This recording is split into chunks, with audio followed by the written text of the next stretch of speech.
Muy bienvenidos, bienvenidas, bienvenidas a todos quienes están aquí presentes. Este es el cuarto y último encuentro.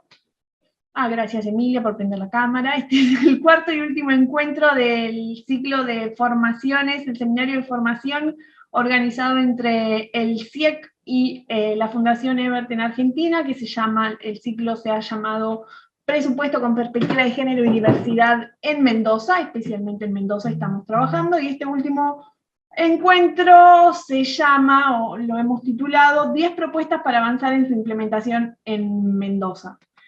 En primer lugar, entonces, quiero agradecer a todo el equipo del CIEC, a Belén, a Mariana, a Lautaro, a Gabriel, con quien hemos trabajado desde el principio de año, y también a Angie, que nos está ahí acompañando desde la fundación.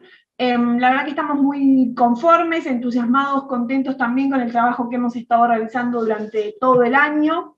Creemos que estas son unas herramientas muy, muy importantes. Y principalmente a la Fundación le interesa trabajar este tema especialmente sobre presupuesto, porque entendemos que no solamente los presupuestos son una cuestión técnica, sino que principalmente son una herramienta política, ¿sí? Que es un instrumento técnico para avanzar en cuestiones políticas. Por eso desde la FES hemos estado acompañando este ciclo de conversaciones específicamente para la provincia de Mendoza, que tiene sus particularidades, pero que también con el CIEC hemos trabajado en estos temas junto a Ojo Paritario desde una perspectiva nacional. Como les decíamos entonces, entendemos que esto es una gran herramienta política porque justamente se pone en juego en un presupuesto algo que tiene que ver mucho con el poder, que es las asignaciones de dinero, ¿no? Las asignaciones monetarias, y conocer las herramientas que nos brinda el presupuesto nos da mucha información, no solamente a legisladores, legisladoras o asesores, que es con quien hemos tal vez pensado inicialmente el ciclo, pero principalmente también nos interesa que personas de las organizaciones sociales o personas como cada uno de nosotros también puedan sumarse a estas capacitaciones y puedan asumir como cierto compromiso con estas estrategias, porque los presupuestos, como venimos diciendo insistentemente en cada uno de estos encuentros, son el instrumento concreto, digamos, la herramienta concreta donde podemos ver los compromisos de los gobiernos. Los gobiernos pueden hablar mucho, pero cuando uno analiza las partidas presupuestarias, el dinero que se pone a disposición para lograr y concretizar los derechos y acceder tal vez a través de esas partidas presupuestarias a mejoras en las condiciones de vida de las personas, bueno, ahí efectivamente vemos si eso aumentó, si cayó, dónde se está poniendo el dinero, dónde va más, dónde va menos. Por eso, bueno, reitero este interés de la Fundación Ebert en avanzar en este tipo de capacitaciones, incluso para los actores menos tradicionales que uno puede pensar para el trabajo presupuestario.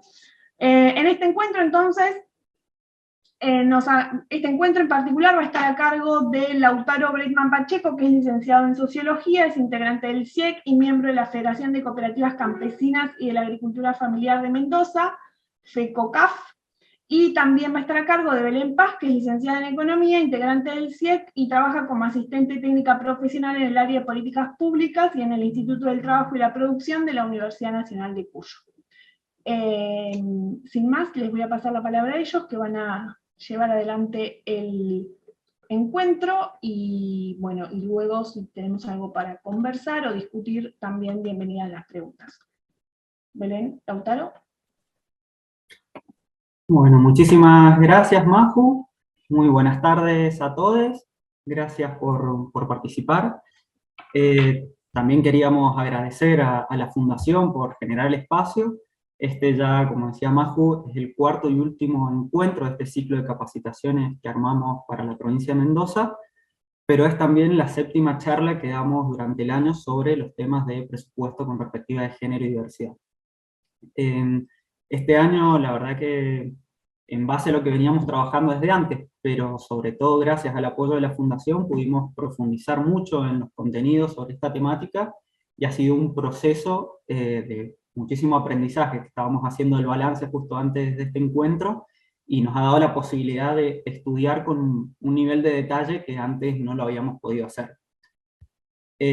Estamos muy felices, tenemos mucha alegría porque hemos finalizado el segundo manual sobre presupuestos con perspectiva de género y diversidad, en este caso sobre la provincia de Mendoza, con algunas herramientas para analizar el presupuesto local y con algunos también contenidos conceptuales de por qué es importante, qué hace falta para avanzar y demás, y qué es lo que hemos ido presentando a lo largo de las diversas charlas y que hoy vamos a terminar de presentar. Como corolario de este trabajo, ahí les están pasando por el chat el link para que puedan ver el manual, lo pueden descargar, va a estar en la página de la FES y en la página del CIEC también. Y bueno, puntualmente hoy queríamos presentarles el corolario de todo este trabajo, es decir, 10 propuestas, 10 ideas que pretenden, digamos, profundizar el debate que se está dando en este avance que existe a nivel nacional y a nivel subnacional de presupuestos con perspectiva de género. Ahí vamos a poner el PowerPoint. Perfecto. Las ideas que vamos a presentar, estas propuestas, no son en absoluto excluyentes entre sí, y además no es que no exista nada en la provincia, sino que cuentan con diferentes niveles de avance en cada una, que vamos a ir detallando a continuación. Y además se trata de propuestas que están íntimamente interrelacionadas. En el último encuentro estábamos hablando de, bueno, planteábamos un poco las dificultades sobre cómo avanzar en la implementación de este tipo de presupuesto, y a través de estas ideas, bueno, podemos ir buscando el lugar en el cual sea más fácil o más propenso el terreno para ir caminando en el logro de la implementación.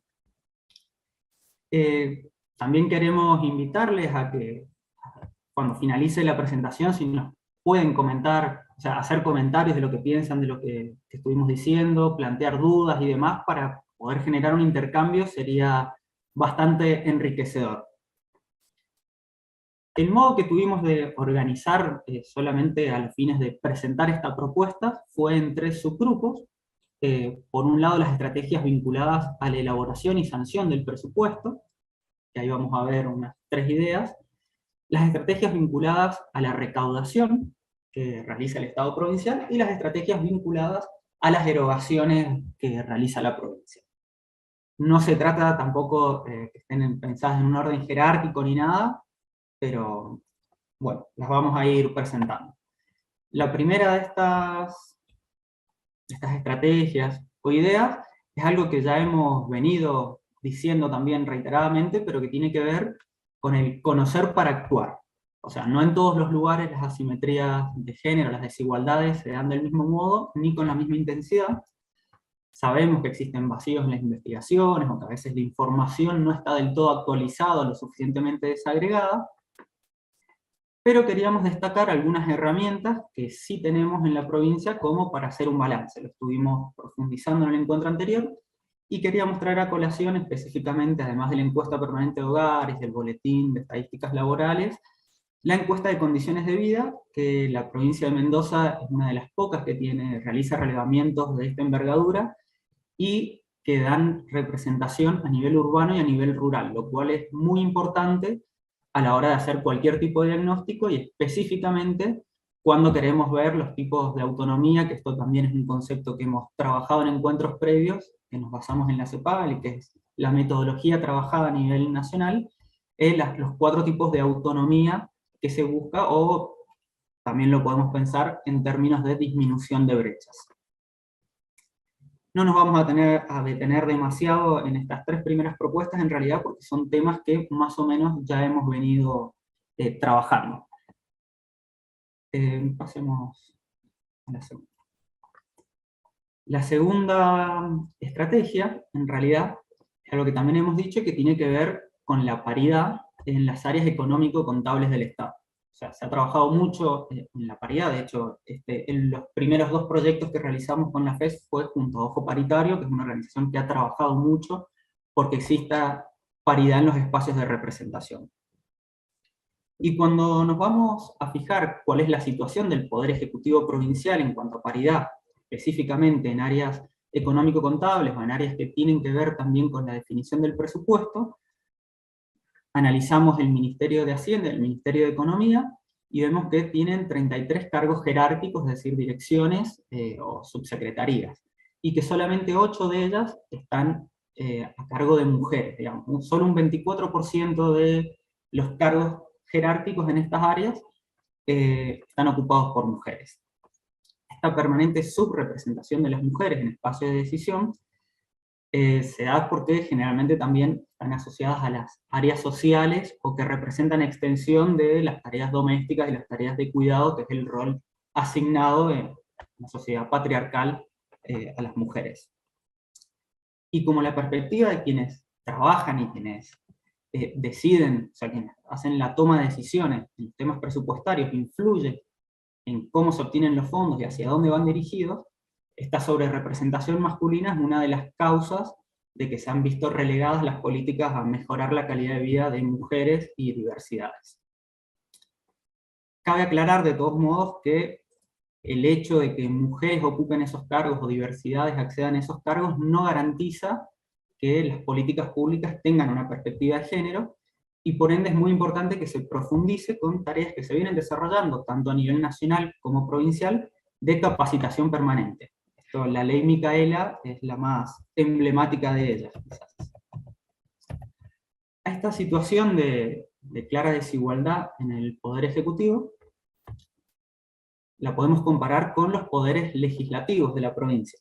Ahí en el gráfico que está viendo, se muestra la evolución a lo largo del tiempo de las diputadas, senadoras y concejalas mujeres. Se ve que la situación actual es más equitativa en el poder ejecutivo, y se ve también que esta paridad se debe en gran medida al impacto de leyes que han obligado a garantizar cierto cupo. O sea, puede observarse que en el 91 es el primer salto importante, y tiene que ver con la sanción a nivel nacional de la ley 24.012, que estipulaba un mínimo de 30% de cargos ocupados por mujeres en las listas. Y en el 2017, la ley 27.412, que obliga a intercalar varones y mujeres en las listas al Congreso. En el 2018 la provincia sancionó la ley 9.100, que adhirió a la normativa nacional y además lo implementó también en los consejos deliberantes. Puede, bueno, observarse en el gráfico el impacto que tuvo, y que fue necesario, además, que venga la legislación a imponer estos mínimos para que comience a darse esa paridad. Eso es un hecho a destacar porque tiene una estrecha vinculación con la tercera estrategia que vamos a plantear. Antes de eso, sin embargo, queríamos también traer a colación la Ley Nacional 27.636 de promoción del acceso al empleo formal para personas travestis, transexuales y transgénero. Diana Zacayán, Loana Berkins, el nombre de la normativa. Que lo que dice es que hay que garantizar un 1% de la planta de personal estatal para personas de este colectivo. Lo que sería importante también es lograr incorporar a estas personas en áreas económico-contables. En la provincia, el municipio de Rivadavia en el 2020 ya había implementado una política similar, y luego de sancionada la ley nacional, el Ministerio Público Fiscal de la provincia también adhirió con una normativa interna para incorporarla.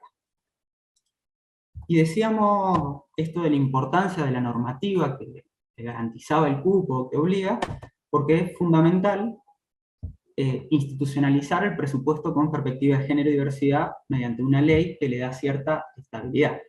Especialmente cuando hablamos de presupuestos, que la normativa, tanto la ley de presupuesto como las normativas de avalúo y la ley impositiva, que son las que regulan los ingresos que va a tener el Estado, se van sancionando año a año.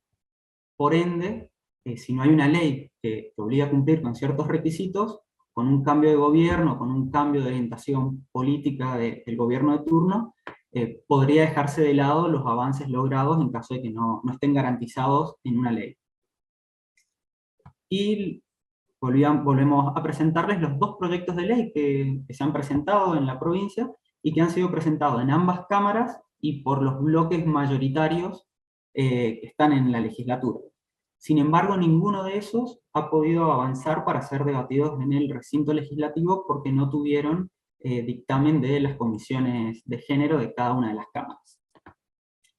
Sí nos parecía importante que igual, además de la ley, tiene que establecerse claramente en esa normativa cuál es la metodología para implementar un presupuesto con perspectiva de género, a qué se le llama presupuesto con perspectiva de género, porque si no muchas veces queda en abstracto y no se termina implementando o cumpliendo realmente. Y traíamos a colación el caso de Entre Ríos, que sancionó una ley para implementarlo, pero además se explicita claramente la metodología y se crea una comisión con participación de diferentes poderes del Estado, con participación de universidades, de centros de investigaciones, que le van haciendo un seguimiento, que realizan informes trimestrales sobre la ejecución presupuestaria y lo destinado a disminuir brechas, que también ha logrado que se arme un apartado específico sobre los programas orientados a combatir las brechas, las desigualdades de género en el presupuesto, y cuáles son los fondos reservados para esas políticas.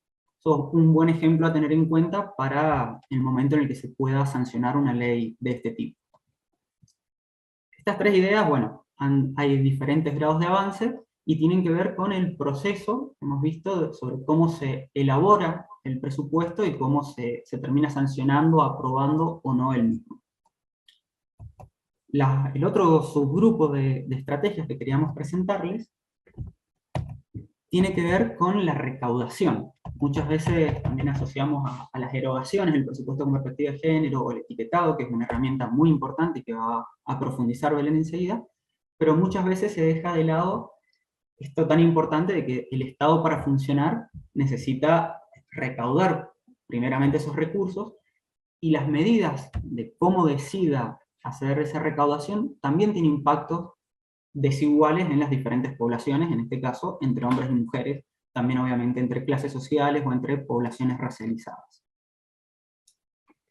El sistema de recaudación que existe a nivel nacional se basa en la coparticipación de impuestos, es decir, la nación centraliza cada vez más la recaudación. Por ejemplo, el año pasado recaudó un 83% de los recursos tributarios que fueron recaudados en el país, y luego de haberlos recaudado, los distribuye en las provincias, que es toda la famosa coparticipación. Alrededor del 55% de esos recursos es distribuido entre las diferentes jurisdicciones subnacionales.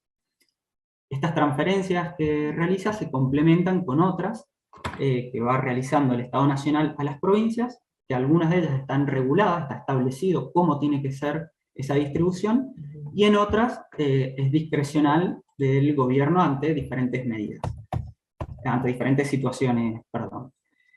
Y lo que hemos destacado de esto es que se genera un déficit estructural para las provincias porque cada vez más es la nación la que recauda, pero desde la implementación del neoliberalismo fueron las que tuvieron que ir asumiendo más responsabilidades, especialmente en salud y en educación.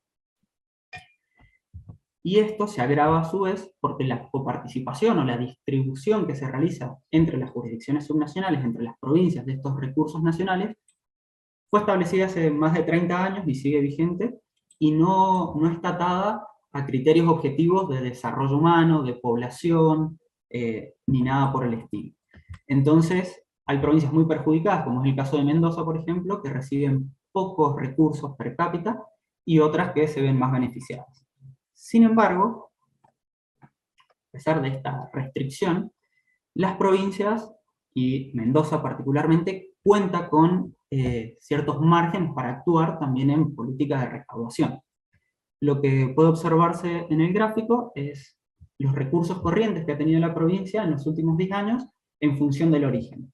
Y lo que puede observarse es que aproximadamente la mitad son recursos de origen provincial, o sea que son generados, recaudados por el Estado aquí mismo.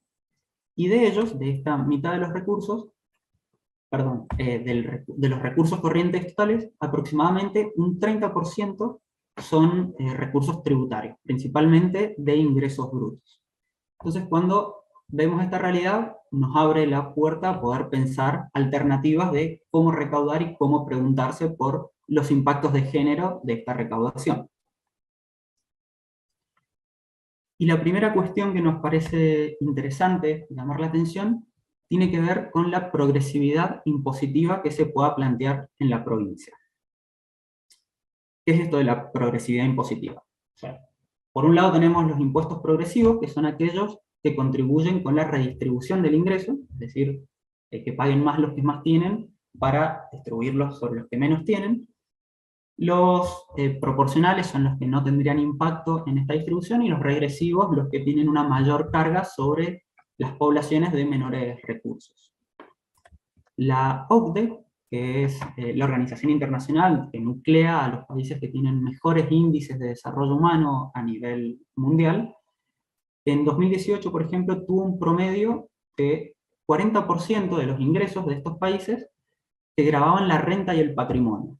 Gravar la renta y el patrimonio es por excelencia un tipo de recaudación progresiva, porque los que más tienen son los que más pagan y los que menos tienen al revés. Entonces, versus este 40% que recauda en promedio los países de la OCDE, en Argentina solamente un 26% estuvo grabado, fueron impuestos a la renta y el patrimonio. Y por el contrario, otros impuestos que son característicamente más regresivos, como por ejemplo el IVA, en Argentina tuvieron una participación del 25% ese mismo año, mientras que en los países de la OCDE el promedio fue del 20%. ¿Qué quiere decir esto? Que la matriz impositiva de Argentina, en general, es regresiva. A su vez, que es lo que puede observarse en el gráfico, y sabemos que la brecha de ingresos que existe entre hombres y mujeres es generalizada, y que en nuestra provincia promedia el 22%, alcanzando un 28% en zonas rurales. ¿Qué quiere decir esto? Que las mujeres mayoritariamente son las que menos ingresos tienen, y que con una estructura impositiva regresiva son las que proporcionalmente más terminan aportando. Entonces, ¿qué puede hacerse en la provincia? En la provincia decíamos que los ingresos brutos, que es también un impuesto al consumo, representa las 3/4 partes de la recaudación provincial. Y solamente un 12%, alrededor del 10-12%, dependiendo del año, tiene que ver con los impuestos inmobiliario y automotor, que serían impuestos a la renta, impuestos al patrimonio. ¿Qué se podría hacer al respecto para aumentar esta progresividad impositiva? Por un lado, es mejorar las valuaciones fiscales de las propiedades. O sea, sabemos que el valor, la evaluación fiscal de las propiedades sobre las cuales se grava y se paga el impuesto es mucho más baja que el valor de mercado real.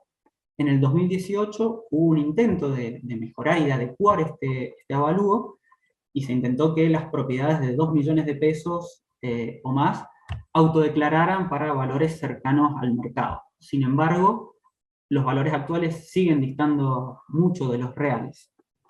Y a su vez tampoco hay fuertes incentivos a estar al día impositivamente.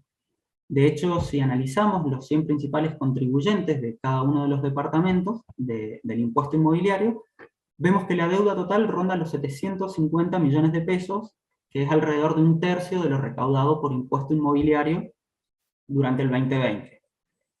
Y a su vez, cuando analizamos a través de los años quiénes son los 100 principales contribuyentes, los morosos, los que más le deben al Estado en este concepto, vemos que existen sociedades muy conocidas en la provincia y que tienen poder como para pagar el impuesto, y que se repiten a lo largo de los años, o sea que no les molesta o no les es un inconveniente no tributar.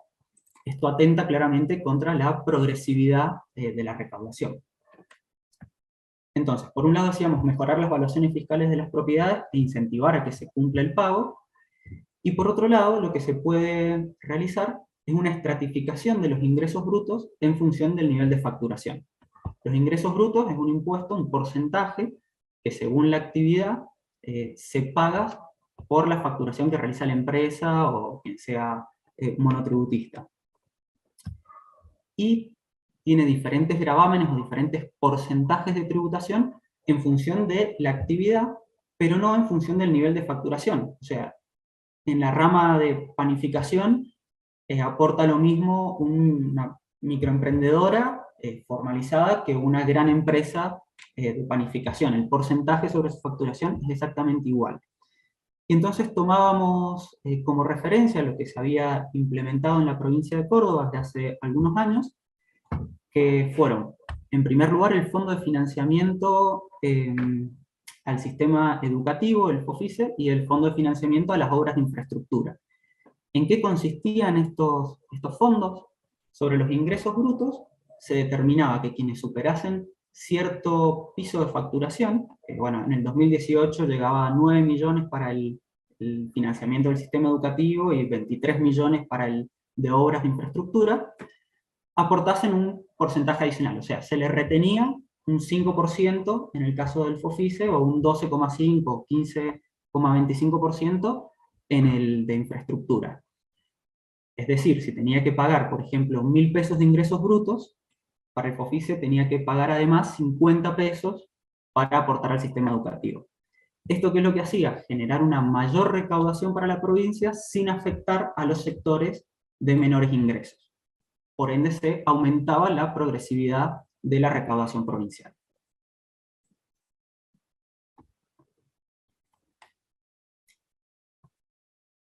La quinta estrategia o posibilidad para ir avanzando en que los fondos públicos contribuyan en la disminución de brechas tiene que ver con beneficiar a las actividades relacionadas con la sostenibilidad de la vida. Hemos visto, a lo largo de los encuentros, y ya sabemos, que son las mujeres las que se ocupan principalmente de las tareas domésticas y de cuidado, y además son las principales proveedoras de los hogares monoparentales, es decir, aquellos hogares que están constituidos por una persona adulta y por sus hijos. En nuestra provincia, el 87% de los hogares monoparentales tienen como jefa de hogar a una mujer. Si vinculamos esto a la brecha de ingresos que comentábamos recién, se encuentran en una situación verdaderamente problemática la mayoría de estos hogares. Entonces, ¿cuál podría ser uno de los posibles caminos? Que las actividades que tienen que ver con los cuidados y con la reproducción de la vida, como por ejemplo la producción y comercialización de alimentos y vestimenta, o el acceso a la vivienda, sean promovidas para lograr una disminución de brechas. Si lo vemos a través de la perspectiva de los ingresos brutos, de la mayor recaudación que venimos trabajando, podemos ver que existen excepciones. Por ejemplo, hay actividades en la provincia, como ser las operaciones con acciones, o los dividendos y revalúos de bonos públicos, que no tributan ingresos brutos, pero sin embargo, retomando el ejemplo de la panificación, aporta un 2%. O sea que la persona que vaya, digamos, a comprar pan termina pagando el impuesto y no aquella que tiene ingresos provenientes de las operaciones con acciones. Pensamos que sería muy importante que a la hora de establecer estas exenciones impositivas, se piense con una perspectiva de género cuál es el impacto que va a tener esa exención y que quede explícito en la normativa, que actualmente no hay una fundamentación en la legislación de por qué algunas se exceptúan de tributar y otras no. Asimismo, también se podría pensar facilitar o promover desde el Estado el acceso a la vivienda, que es lo que han realizado muchísimos países, volviendo varios de la OCDE, como por ejemplo Holanda, Dinamarca, Alemania, España, Uruguay, entre otros. ¿Qué significa? Los censos muestran que existen actualmente una gran cantidad de viviendas que están ociosas, vacías, que no están ocupadas por nadie, a la par que existe una deficiencia habitacional muy grande en la provincia. Entonces se podría penalizar esa ociosidad de la infraestructura, es decir, ponerle un gravamen, un impuesto, para incentivar a que se vendan o que se alquilen y que puedan ser utilizadas. Y con una lógica similar se puede pensar en el acceso a la tierra para producir alimentos. En nuestra provincia solamente el 4,8% de la tierra es cultivable, pero sin embargo, según el censo del 2018, y esto se ve desde hace un tiempo, alrededor del 43% de las tierras fértiles o aptas para cultivo también están ociosas. Entonces también se podría pensar alguna imposición para incentivar que sea utilizada. Con medidas de este tipo se estaría promoviendo o fomentando el acceso a derechos humanos básicos como la vivienda, la alimentación y el trabajo, particularmente en zonas rurales. Y finalmente, o cerrando este grupo de estrategias pensadas a partir de la recaudación, se puede pensar en beneficiar actividades por el tipo de trabajo que demanda predominantemente. ¿A qué nos referimos con esto? En la diapositiva, en el PowerPoint, se puede observar cuáles son las actividades perdón, ¿en qué actividades se insertan mayoritariamente hombres y mujeres? Veíamos en el encuentro pasado, Belén nos mostraba muy bien que existe una marcada desigualdad en el acceso al mercado laboral, que muchas veces las mujeres cobran menos que los varones por realizar las mismas tareas, y que además se les dificulta el acceso, y cuando acceden son trabajos peores pagos. Por ende, sería interesante pensar políticas que, por ejemplo, también para la hora de reactivar la economía, propicien la contratación de mano de obra femenina. Cabe aclarar, sin embargo, que hay que tener cuidado con las condiciones en que la mano de obra o estos puestos de empleo son generados. ¿A qué nos referimos con las condiciones? Básicamente con salarios dignos y con estabilidad laboral. En la provincia de Mendoza, contamos con algunos ejemplos que creemos que son iniciativas que pueden ser tomadas de referencia. Por un lado es el programa Enlace, que es entrenamiento laboral certificado, que consiste en justamente un entrenamiento, una especie de pasantías que pueden hacer personas sin trabajo en empresas y que reciben de parte del Estado un incentivo de 14.000 pesos mensuales por media jornada de trabajo. Sin embargo, cuando pensamos qué es lo que representa esa cantidad de dinero, vemos que es aproximadamente la mitad de un salario mínimo vital y móvil, pero que al compararlo con la canasta básica alimentaria de la provincia, calculada por la DEIE, es aproximadamente la mitad para que una familia tipo no sea indigente.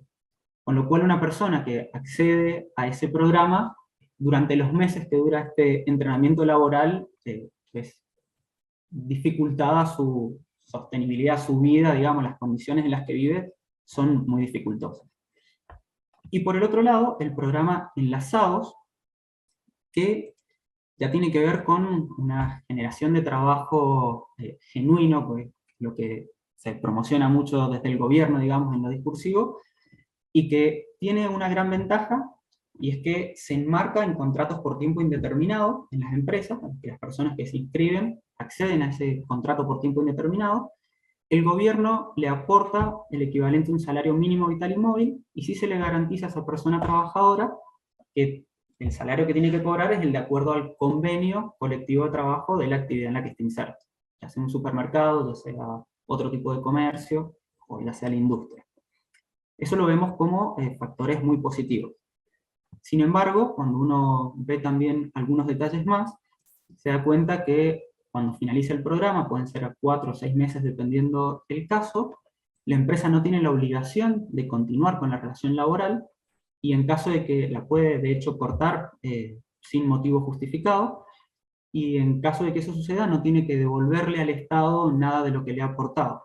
Y en el caso de que tenga que pagar una indemnización por despido, el valor de esa indemnización sería mucho más bajo que lo que ha recibido de estos salarios mínimos vitales y móviles que ha aportado el Estado a lo largo de esos meses.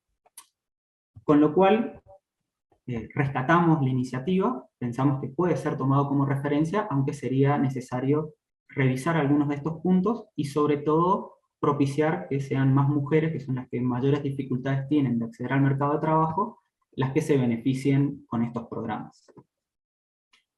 Y ya con esto voy cerrando mi parte y le dejo a Belu que va a seguir contándonos del tercer subgrupo de estrategias, y ya después podremos debatir un rato.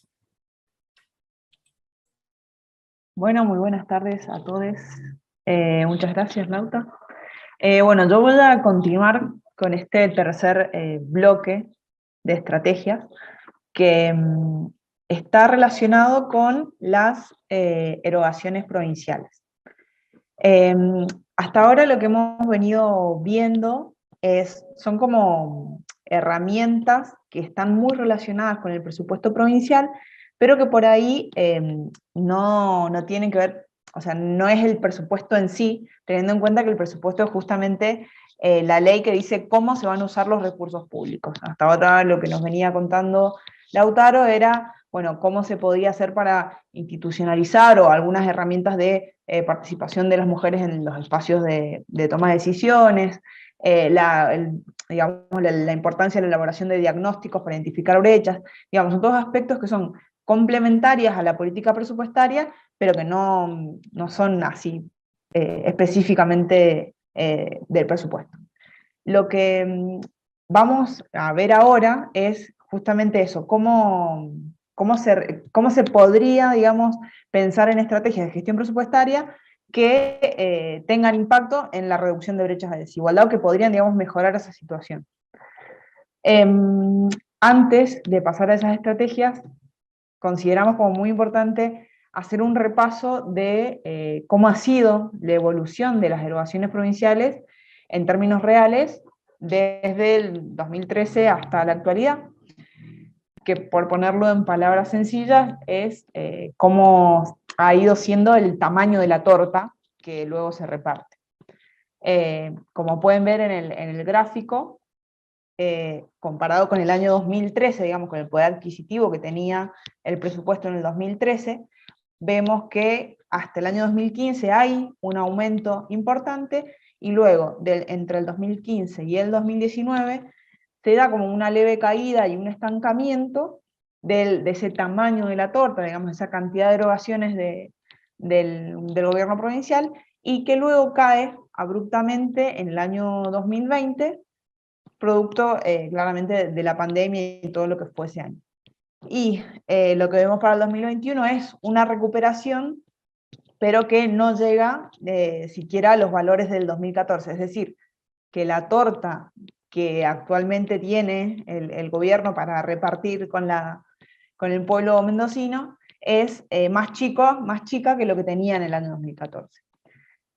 Pero cuando, digamos, uno ve cómo ha ido cambiando, digamos, ese tamaño de la torta, uno se pone a pensar, bueno, pero ¿qué ha pasado con las porciones? ¿A quién le ha tocado la porción más chica? ¿A quién le ha tocado la porción más grande? Y eso es lo que también interesa, y es importante mirarlo desde un enfoque de género. Si vemos en el gráfico siguiente, está cómo se compone, digamos, cómo se componen las erogaciones provinciales para determinados años. Ahí hicimos como un recorte para que se entienda un poco mejor. Está 2015, 2019, 2020, 2021. Ahí podemos ver que el principal, digamos, al principal lugar donde van los fondos provinciales es al pago de los sueldos de los trabajadores, pero si observamos, que es la barrita azul, si observamos cómo ha ido cambiando, digamos, la altura de esa barrita a lo largo de los años, vemos que ha ido disminuyendo, es decir, que la porción de torta que le corresponde a los trabajadores estatales es cada vez menor.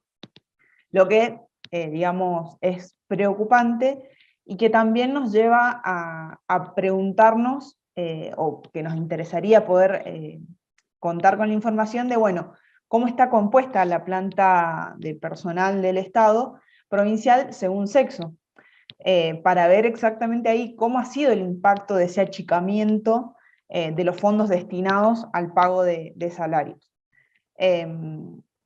Claramente, esto también lo hemos mencionado anteriormente, los sectores en los que se va la mayor cantidad de los sueldos, digamos, de las partidas que van destinadas a sueldo, tienen que ver con los servicios, la prestación de los servicios de salud, de educación, y que son claramente feminizados. Entonces, ahí ya eso nos podría dar un indicio de que esta caída en la participación de las erogaciones que se destinan al personal tendría un impacto mayor en las mujeres, pero no, si contáramos con la información exacta de cómo se distribuye la planta de personal por sexo, podríamos tener como datos más concretos. A su vez, también consideramos muy importante poder tener información de cuáles son los contratos de locación de servicios, también de cuántos son, de cuántos trabajadores tienen esos contratos de locación de servicios en la provincia, porque son trabajadores también del Estado, nada más que no están en relación de dependencia, que en este caso, si bien los hemos contemplado dentro de la partida de personal, no tenemos los datos de la cantidad de personas que estarían, digamos, bajo esa modalidad.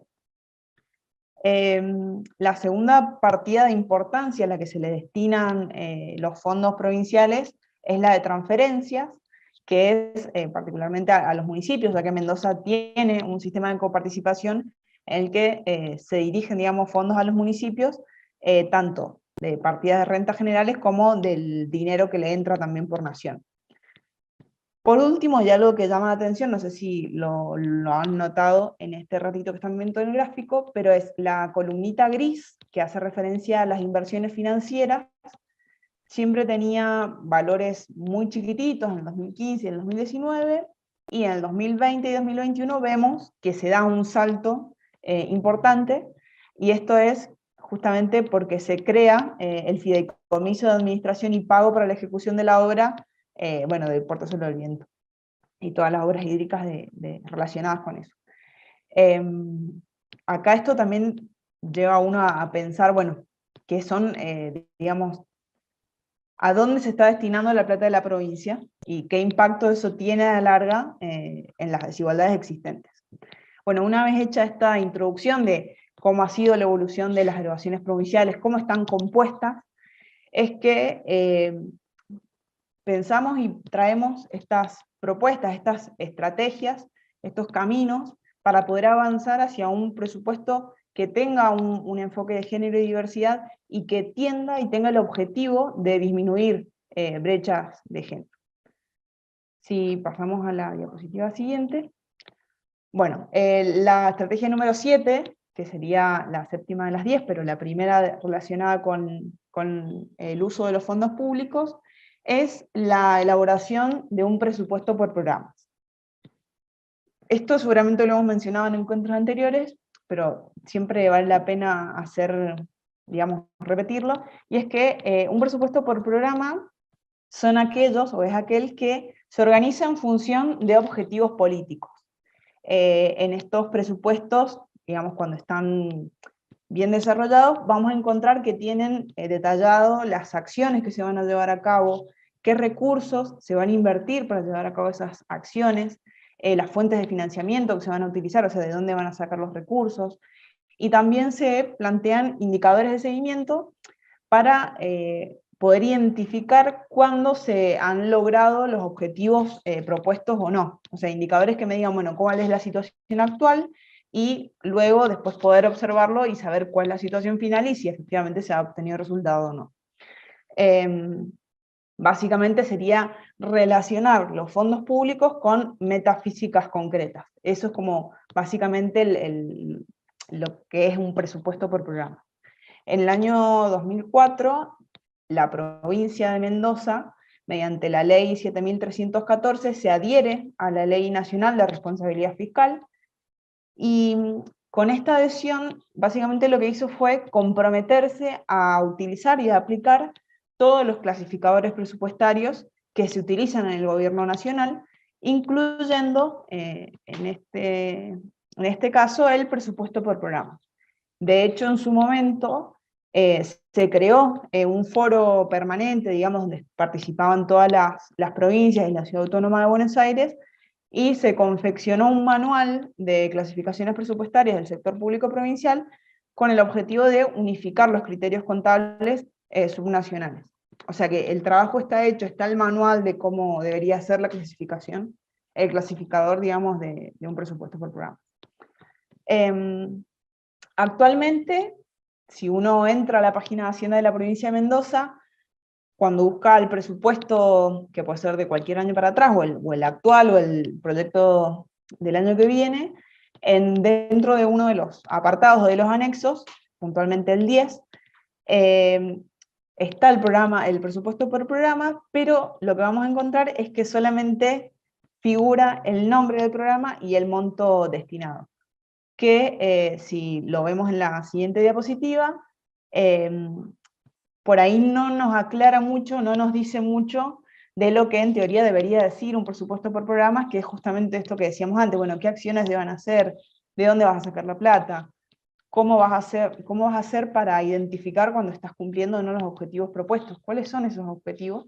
Bueno, todo eso no lo podemos encontrar en el presupuesto de Mendoza, aunque por lo menos lo tenemos, digo, por rescatar algo, digo, creo que es un avance y es importante que existe el apartado del presupuesto por programa, pero podría, digamos, mejorarse, trabajarse en esa línea un poco más, qué información se presenta ahí, ya que la manera en la que está actualmente dificulta un poco vincular esas variables financieras con las variables reales, que es como el objetivo de un presupuesto por programa. Podemos ver que en el caso puntual, ahí justo está resaltado, que también es medio raro cómo están redactados los nombres de los programas, se confunden un poco con lo que sería el objetivo del programa, pero a la vez no tenemos la descripción. Ahí puntualmente también está ordenado, digamos, por programas y por finalidad. Y las finalidades, digamos, tampoco te dice, digamos, a qué jurisdicción pertenecen esos programas. Nosotros identificamos, por ejemplo, que este programa que está resaltado acá es el de la Dirección de Género y Diversidad de la provincia, y que, o sea, pero en ningún lado dice que es de la dirección, y que es solamente ese programa y que coincide tal cual el monto que se presupuesta a la dirección con ese monto del programa y está dentro de la finalidad de salud. Y que si uno lee el título del programa también hace un poco de ruido, digo, trabajar con esa redacción también sería muy importante, sobre todo porque se supone que este tipo de presupuestos son los que serían como más accesibles para la ciudadanía en general, o que no tiene por ahí una expertise en temas presupuestarios. Entonces, en ese sentido, creo que se podría trabajar un poco más en afinar las descripciones de los programas, definir los objetivos y ubicarlos dentro de las jurisdicciones responsables de llevarlos a cabo. Si vemos en la diapositiva siguiente, el caso de Córdoba puede ser como un ejemplo, digamos, un buen ejemplo de un presupuesto por programas, aunque también tiene, digamos, cuestiones a mejorar, claramente, pero que está un pasito más adelante de lo que es acá en Mendoza, ya que, por ejemplo, Córdoba, cuando presenta el presupuesto votado, que le decimos nosotros, la ley de presupuesto, tenés por un lado un documento donde están los montos por programas, que en la planilla, bueno, se suele llamar programática por objeto del gasto, donde uno va a encontrar la jurisdicción responsable, los nombres de los programas, subprograma en caso de que corresponda, y objeto del gasto. Cuando decimos objeto del gasto, que esto también ya lo hemos visto en encuentros anteriores, es como, bueno, si se va a destinar a bienes, a servicios, transferencias. Todo eso está en una planilla donde está solo el título del programa y el monto que se destina según el objeto del gasto. Bien, pero a su vez, aparte, también hay un documento con las descripciones de esos programas. Todo esto no mencioné, pero cada programa tiene un código, un numerito, que hace que sea más fácil ubicarlo. Entonces, por ahí tenés por un lado los montos ordenados de una manera más fácil de leer, pero si uno necesita tener acceso a más detalle de un programa en particular, tenés otro documento que es donde están las descripciones del programa, donde está el título del programa, la jurisdicción y la unidad ejecutora, qué fuentes de financiamiento utilizan, la descripción, digamos, en qué consiste ese programa, cuáles son los objetivos. También tienen definido qué producción o qué bienes o qué servicios prestan, digamos, o se llevan a cabo con ese programa, y también tienen definido la población destinataria o beneficiaria. Es decir, que si uno quisiera saber bien dónde se está destinando la plata, esto lo deja como bastante más en claro. Esto en cuanto a la ley de presupuesto. Después, si uno quiere ver la ejecución presupuestaria, es decir, ver cómo se están usando los fondos en el año vigente, digamos, nos vamos a encontrar que también presentan la ejecución presupuestaria por programas, que eso es como genial, porque es decir, que uno puede acceder durante el año y ver si la plata que en la ley de presupuesto decían que iban a destinar a un programa, se puede ver si efectivamente se está destinando. En este caso, la ejecución presupuestaria se presenta como por jurisdicción, y dentro de la jurisdicción presentan la ejecución, digamos, por objeto del gasto y después por programas. Y acá, como ven en la tablita, está en este caso es la ejecución por programas del Ministerio de la Mujer de Córdoba, que tenés el crédito vigente, el comprometido, el devengado, o sea, que uno puede hacer el seguimiento de todas las etapas del gasto. En este sentido, si bien tiene un montón de cosas positivas, lo único que por ahí podría mejorarse es que esté unificado el lugar donde se publican los datos, porque la verdad es que tienen como varias páginas, y por otro lado que están en PDF. Esos serían como unos puntitos, pero que si desde Mendoza tuviésemos que mirar un camino a seguir, este podría ser, tranquilamente. Bueno, Ahora vamos a pasar a la otra estrategia que está estrechamente relacionada con el presupuesto por programas, que es elaborar un presupuesto etiquetado. El etiquetar los presupuestos con perspectiva de género es como una de las herramientas más utilizadas actualmente, es la que se suele escuchar, y la misma consiste justamente en eso, en identificar partidas destinadas a la reducción de brechas de género y colocarles la etiqueta PPG. En este sentido, a la hora de identificar las partidas y colocar la etiqueta, pasa a ser muy importante el criterio que se utiliza justamente para etiquetar. A nivel nacional es el instrumento que se ha utilizado, que se utilizó en 2019 y se ha utilizado ahora en 2021, donde básicamente justo en estos años han cambiado los criterios. En 2019 el criterio que se usó para etiquetar o para identificar esas partidas fue el de las autonomías de la CEPAL, que algo ya mencionó Lautaro, donde se identificaron los programas que tenían impacto en mujeres y niñas, y ese etiquetado que se hizo fue sobre el presupuesto que ya estaba vigente. O sea, no es que se formuló el presupuesto pensando en los impactos que iban a tener determinadas políticas, sino que ya con el presupuesto aprobado dijeron, bueno, a ver cómo impactan en mujeres y niñas determinados programas. Y para ese criterio se tomó las 4 autonomías de la CEPAL. Luego, en el 2021, se logra avanzar en esto de incorporar en la etapa de formulación del presupuesto esta lógica o el enfoque del impacto que tendrían las partidas en las brechas de género. Entonces, además, o sea, se tuvo en cuenta las autonomías de la CEPAL, pero se agrega esto de la importancia de si se contribuye o no a reducir brechas. Digamos, brechas de distinto tipo, digamos, brechas económicas, de ingresos, de cultural. Y además, física. Además de identificar las partidas que reducían brechas de género, también se incorporaron etiquetas para identificar o resaltar las políticas que pretendían proteger y promover el acceso a los derechos de niñas, niños y adolescentes, que la etiqueta era NNA, y identificar las partidas destinadas a personas con discapacidad. O sea, se agregaron ese etiquetado. ¿Y para qué sirve entonces etiquetar? En primer lugar, porque posibilita identificar y cuantificar fácilmente las partidas presupuestarias destinadas a cerrar brechas. Si analizamos el presupuesto nacional del 2021, podemos observar que hay 46 actividades etiquetadas con PPG, y que las mismas representan el 19% del total de las erogaciones, o sea, del total de la torta del presupuesto nacional, el 19% tiene impactos, o sea, apunta a cerrar brechas de género, y que si uno se pone a pensar y considera que del total del presupuesto nacional se incluyen 2.900 actividades, tener que, si uno tuviese que rastrear una por una, identificar qué brechas, o sea, identificar las partidas que reducen brechas, sería como una tarea muy ardua, y por eso es tan importante el etiquetado, porque a organización de la sociedad civil y a la ciudadanía en general le permite, digamos, hacer esa lectura más rápida de cuánta plata se está destinando a este objetivo. En segundo lugar, digamos, el etiquetado contribuye a, digamos, incentivar a los gobiernos a incrementar estas partidas que están destinadas a cerrar brechas, ya que por lo general suelen tomar cierta visibilidad pública, y eso como que compromete o incentiva a que se incrementen las partidas.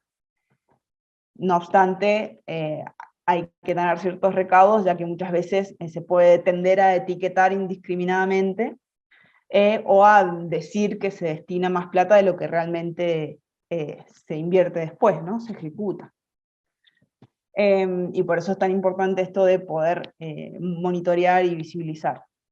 En tercer lugar, digamos, en lo que contribuye el etiquetado es incorporar la perspectiva de género en todo el ciclo presupuestario, ya que si desde el momento de la formulación se está pensando el impacto que van a tener las políticas, la política presupuestaria en las brechas de género, ya es un paso muy importante.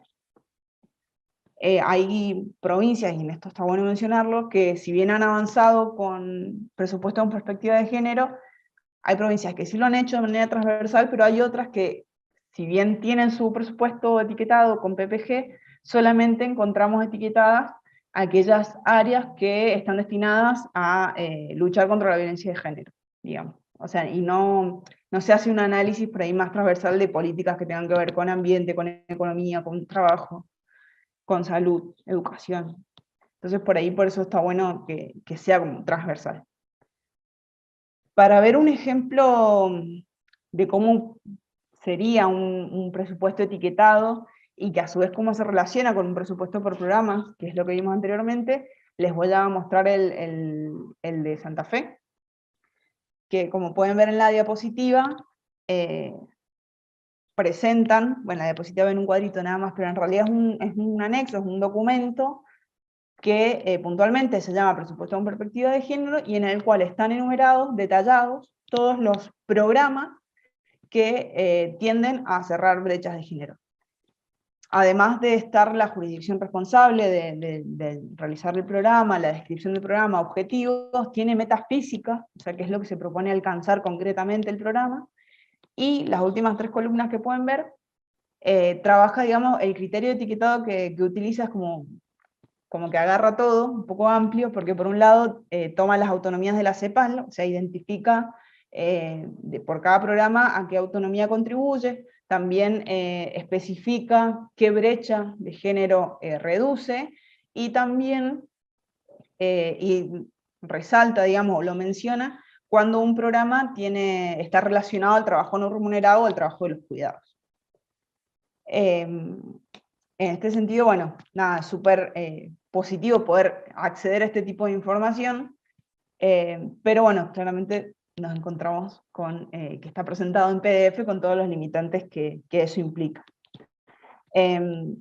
Este presupuesto por programas etiquetado de Santa Fe es transversal porque, bueno, van a ver en este caso que está la jurisdicción del Ministerio de Ambiente, pero hay 10 jurisdicciones que tienen programas que contribuyen que están en el anexo del presupuesto con perspectiva de género. Bueno, claramente, y acá me detengo un rato, para mencionar la relación que hay entre el presupuesto por programas y el presupuesto etiquetado. Digo, es mucho más fácil pensar en etiquetar un programa donde uno sabe qué es lo que se va a hacer con esa plata para poder identificar si realmente contribuye a reducir brechas, que si tuviésemos que etiquetar partidas que están clasificadas de otra manera, por objeto del gasto, por jurisdicción, o así. Entonces, por eso es importante. Podría etiquetarse sin presupuesto por programa, pero sería más difícil y confuso, y por eso, por lo general, la mayoría de los presupuestos en perspectiva de género que usan el etiquetado suelen ser presupuestos por programas etiquetados con esta etiqueta, ¿no?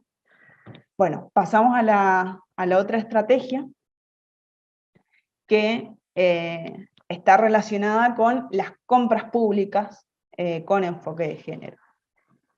Una de las principales formas de transferencias de recursos que tiene el sector público al sector privado, y que a veces pasa desapercibido, se da mediante las compras y las contrataciones del Estado. Una parte importante del gasto público se ejecuta a través de estas compras. De hecho, bueno, Almeida menciona en un trabajo que en América Latina y el Caribe el 30% del gasto público se ejecuta a través de esas compras. Esto nos lleva a pensar que justamente este mercado, este espacio, es una herramienta muy importante para la inclusión y la autonomía de las mujeres, digamos, trabajar con el proceso de las compras públicas. Y acá hay barreras por las cuales las mujeres no suelen acceder, digamos, a ser proveedoras en las compras públicas, y es que por un lado trabajan principalmente en el sector informal, que eso también lo mencionaba Lautaro, trabajan en sectores de bienes y servicios que tienen por ahí baja especialización o con exclusión financiera, y es por eso que es necesario implementar políticas de compra pública inclusivas, que incorporen acciones afirmativas en favor de las mujeres, para contribuir, digamos, al cierre de estas brechas. Este tipo de estrategias ha sido implementada en otros países como Chile, Colombia, El Salvador, República Dominicana, en Uruguay también. Y dentro de Argentina podemos mencionar el caso de la Ciudad Autónoma de Buenos Aires, que tiene el programa de compra pública sustentable, con enfoque de género, que básicamente consiste en promover la compra a empresas que obtengan el sello Empresa Mujer, que para que estas empresas obtengan este sello, deben demostrar que al menos la mitad del capital y la administración están en manos de mujeres. Por otro lado, también vale la pena mencionar que en Mendoza tenemos un programa parecido, pero que no es directamente, digamos, relacionado con enfoque de género, que es la ley 8435, que lo que hace es fomentar la compra pública a organizaciones de la economía social y solidaria, que teniendo en cuenta que el 66% de las unidades productivas de la economía social y solidaria están encabezadas por mujeres, sería un efecto indirecto que tendría esta ley en este sentido, pero tiene ciertas, digamos, complicaciones en el cómo está redactada esta ley y cómo podría mejorarse o trabajarse en otras herramientas que vayan en esta misma línea, ya que en el artículo 15 de esta ley lo que dice es que el gobierno debe promover una política de compra del Estado en las distintas reparticiones para la provisión de bienes y servicios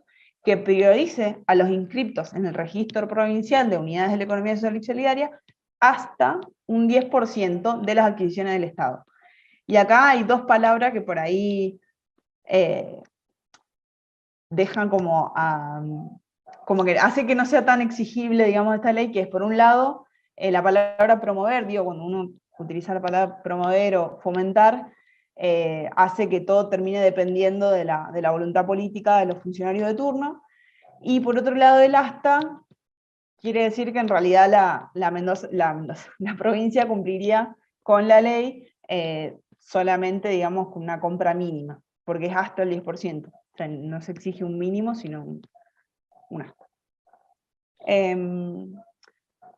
Por otro lado, también en este tipo de medidas, o pensando en cómo es la lógica de las compras públicas, hay que contemplar la necesidad de establecer plazos concretos y acordes a las posibilidades de estas organizaciones, tanto para la entrega de los productos como para los pagos por parte del Estado.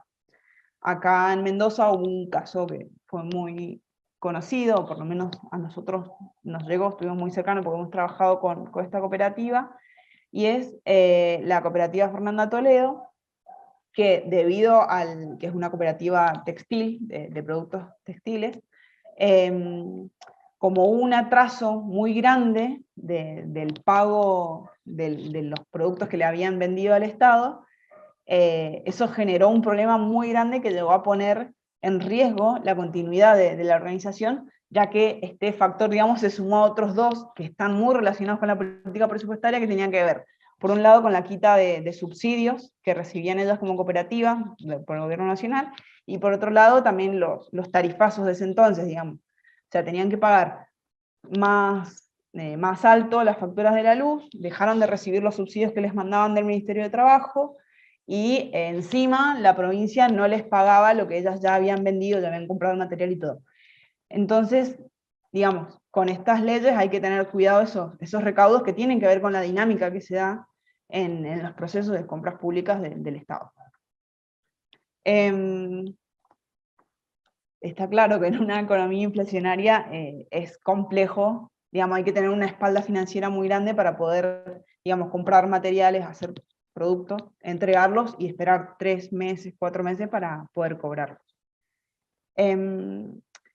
Esta es una de las políticas que mencionamos y que podrían llevarse a cabo, pero también podrían determinarse otras maneras que están relacionadas, y es que, por ejemplo, el gobierno provincial, el Estado provincial determine que todas sus jurisdicciones deban invertir como mínimo cierto porcentaje de fondos a programas que disminuyan brechas de género. Esa podría ser también otra manera de garantizar que más fondos se destinen a reducir brechas de género.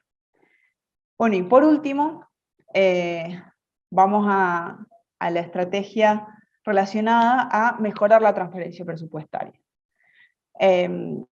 Nosotros esto también hemos hecho mucho hincapié en la importancia de contar con transparencia presupuestaria para la implementación de los presupuestos con perspectiva de género y diversidad, ya que fomenta el control social del gasto y por lo tanto disminuye las posibilidades de corrupción de los fondos públicos, sumado a que por ahí sería poco útil o no sería del todo aprovechable avanzar en reglamentaciones que impongan mínimos presupuestarios para partidas, o bueno, todo esto que mencionábamos anteriormente, si después no existen los recursos, las herramientas o los canales para poder acceder a información y verificar que se estén cumpliendo esas reglamentaciones.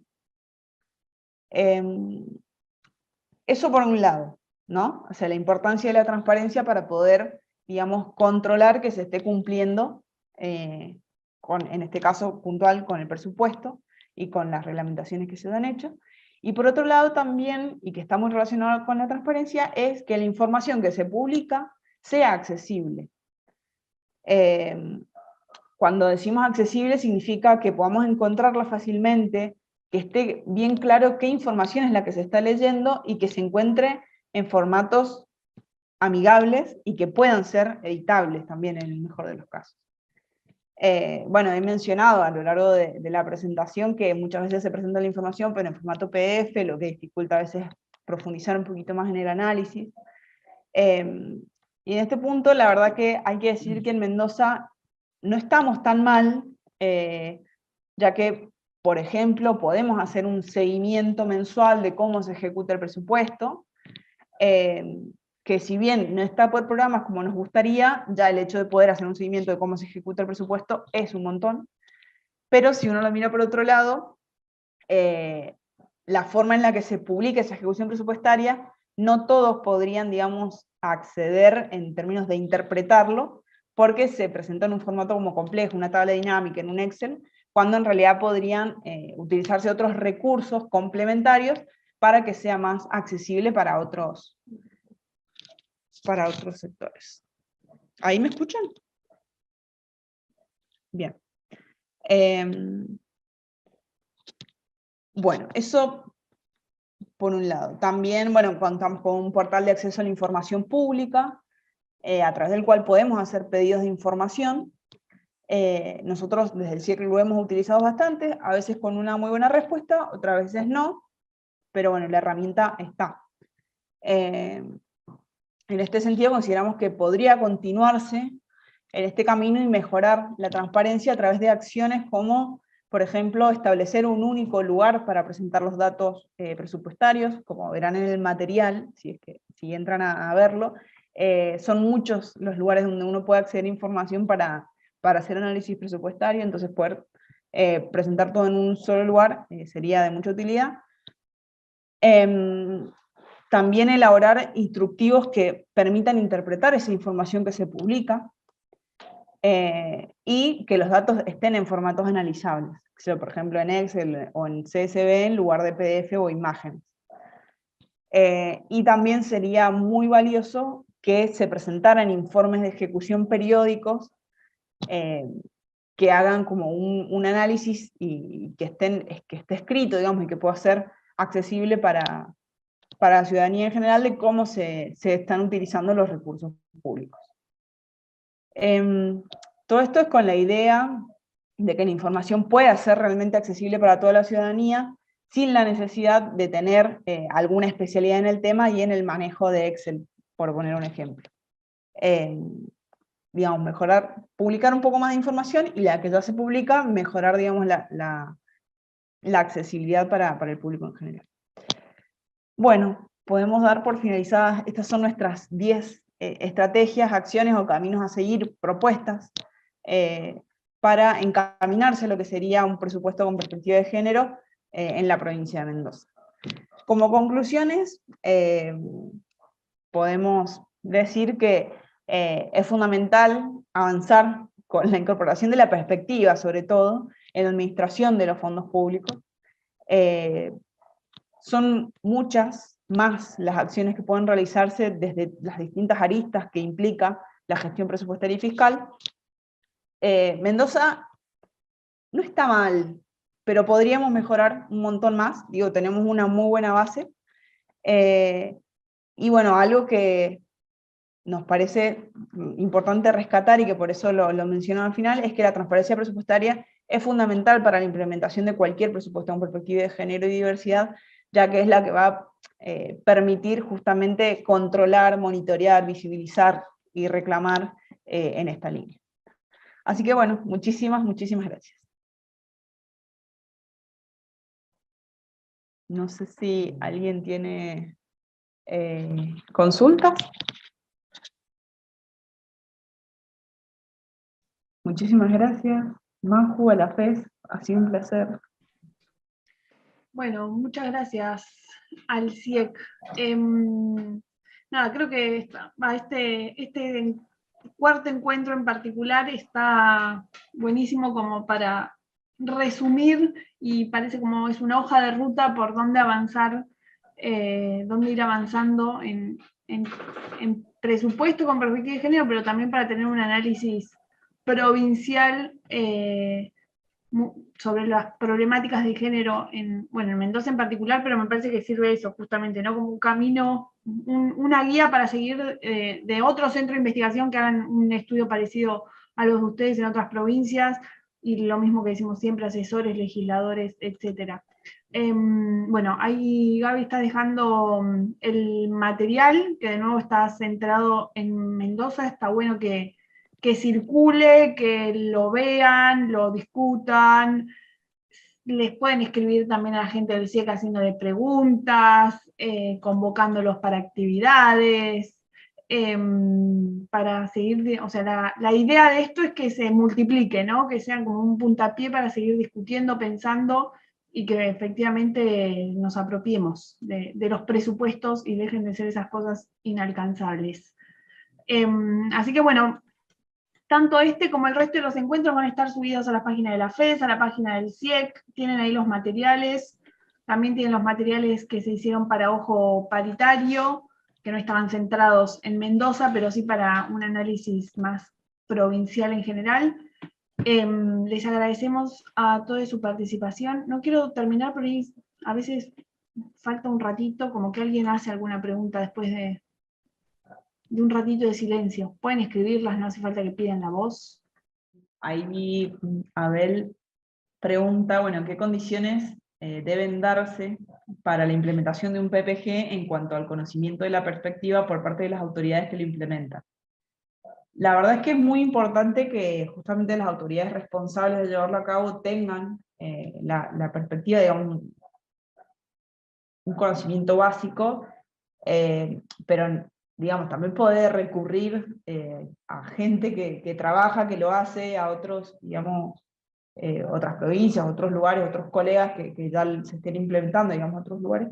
Pero sí, yo creo que es fundamental, porque por ahí, si no tienen la perspectiva o no hay como una convicción, digamos, real, por ahí puede que quede un poco trunco, pero nada, solo por eso. No por una cuestión técnica, ¿no? Sino como más desde la perspectiva y la convicción de que el presupuesto es una herramienta de cambio y que puede contribuir a cerrar brechas de género. Sí, agrego esto o enfatizo, es primero digamos, una decisión política, como se dice, ¿no? O sea, primero tiene que estar eso de los gobiernos, de querer hacerlo, y después está bueno que haya un buen asesoramiento técnico para que eso después se implemente bien. Pero, porque tampoco es agarrar, como ya vienen comentando los chicos en todos estos encuentros, no es agarrar partidas al tuntún y ponerle etiquetas, sino que hay un trabajo detrás. Entonces, pero bueno, primero tiene que estar la convicción política, y eso no tiene que ser los especialistas ni los técnicos lo que lo decidan. Pero bueno, es parte también de las organizaciones y de la organización, de la sociedad en general, digo, y de las organizaciones que en general presionan para que estas cosas sean así, sucedan. Bueno, Paola agradece. Gracias, Paola, por participar. Y gracias a todos. Y no hay encuesta, ella me avisó Gaby, perfecto. Bueno, listo entonces, cerramos aquí. Podemos dar por finalizado. Nos vemos en redes sociales, en principio, repartiendo y haciendo que se movilicen las herramientas que se construyeron en este tiempo. Bien. Ay, Abel nos Ahí. sigue haciendo un comentario. Esto creo que se debe trabajar la temática para un adoctrinamiento al respecto para que luego se implemente. Sí, la formación, diría yo, sí, súper importante y necesaria, y por eso debemos seguir con estos espacios de construcción. Sí, totalmente, Abel. Gracias por Que el los comentarios. CIEC está totalmente a disposición, claramente. Así es. Bueno, muchas gracias a todos por participar. Muchas gracias. a vos, Majo, y a todos y a todas. Adiós, un gusto.